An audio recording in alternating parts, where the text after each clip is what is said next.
pananampalataya ng isang bata kay Pedro Calungsod. Si Melvin na isang batang puno ng sarit-saring problema. Bata pa lamang siya ay namatay na ang kanyang mga magulang.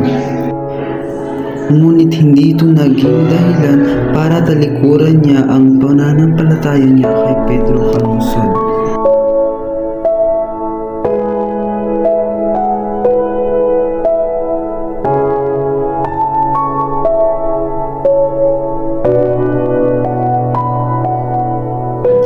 Noong 8 gulang pa lang siya ay punong-puno na ang pananampalataya niya kay Pedro Calungsod.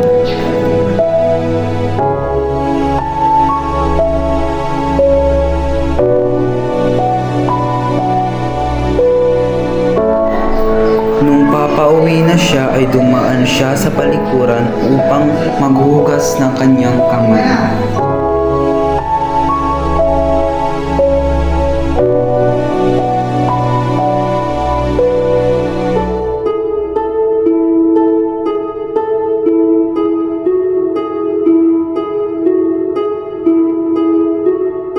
At isang kakilakilabot ang pumasok sa kanyang isip.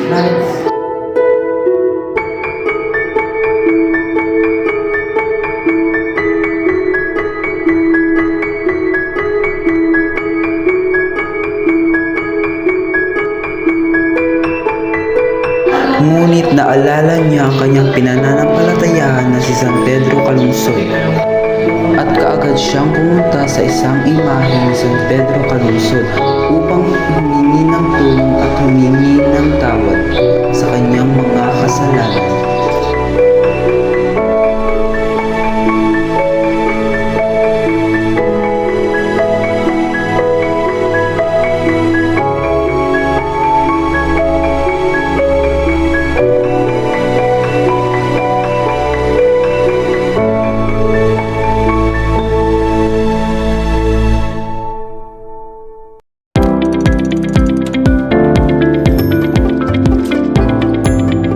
Ngunit sa isang bandang huli at dito niya naisip na nandiyan palagi sa kanya si San Pedro Calungsod.